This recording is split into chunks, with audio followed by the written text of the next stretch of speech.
मित्रांनो आता रायगडावर झालेली आहे 25 रुपये तिकीट.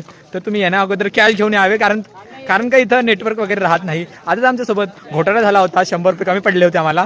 तर एका भल्या माणसाने आम्हाला 100 रुपये दिले. हॅलो मित्रांनो, मी तुमचा लाडका हिमांशू. तर मित्रांनो आम्ही रायगड किल्ल्यावरती पोहोचलेलो आहोत. हाच तो किल्ला जिथे संपूर्ण हिंदवी स्वराज्याची राजधानी उभी राहिली, जिथं श्री छत्रपती शिवाजी महाराजांच्या 1674 साली राज्याभिषेक झाला आणि त्यांची समाधी पण या रायगड किल्ल्यावरच आहे. लेटेस्ट जुलै 2025 मध्ये रायगड किल्ला युनेस्को वर्ल्ड हेरिटेज साईट मध्ये सुद्धा समाविष्ट झाला आहे. त्यामुळे आय थिंक किल्ल्याच्या मॅनेजमेंटसाठी इथं एडल्टची 25 रुपये आणि लहान मुलांची 10-15 रुपये तिकीट झाली आहे. म्हणून त्यांनी कॅश सोबत ठेवा, कारण इथं नेटवर्क राहत नाही. जसं मी म्हटलं होतं, 50% पूर्ण किल्ला आहे आणि 50% ट्रॅकिंग आहे. आता आम्ही किल्ला फिरत होतो आणि आम्ही काय बघत होतो तेवढं आम्हाला काही समजत नव्हतं, कारण आम्ही गाईड केला नव्हता बजेट इश्यूज मुळे. 18 लोक होते तरी आम्हाला बजेट इश्यूज आला होता.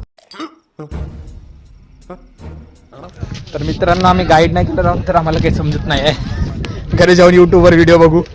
जर तुम्ही पण आमच्यासारख्या अशा गरीब पण अमीर दिसणाऱ्या ग्रुपमध्ये येत असणार तर तुम्ही पण गाईड करू नका. घरी जाऊन यूट्यूबवर व्हिडिओ बघा, क्योंकि मैं बोल रहा हूँ, जानकार बनिए, सतर्क रहिए और जहाँ बच रहे हैं वहाँ पैसे बचाइए. समजत नव्हतं पण हळूहळू सर्व किल्ला बघितला. हा तो मंदिर जिथे शिवाजी महाराज रोज यायचे आणि ही छत्रपती शिवाजी महाराजांची समाधी. खरं या ठिकाणी खूप पीस म्हणजे शांतता वाटत होती. आणि या दगडावर काय लिहिलं आहे तर तुम्ही कमेंटमध्ये नक्की सांगा. बघू किती लोकांना याचा इतिहास माहिती आहे. तर आता नेक्स्ट ब्लॉगमध्ये तुम्हाला रायगडावरच्या खूप फेमस आणि मोस्ट इम्पॉर्टंट व्हिजिटिंग प्लेस दाखवणार. जर तुम्हाला कळालं असेल तो पण तुम्ही कमेंटमध्ये नक्की सांगा. बने रहे हमारे साथ. बस एक फॉलो और एक लाईक के साथ भेटूया उद्या.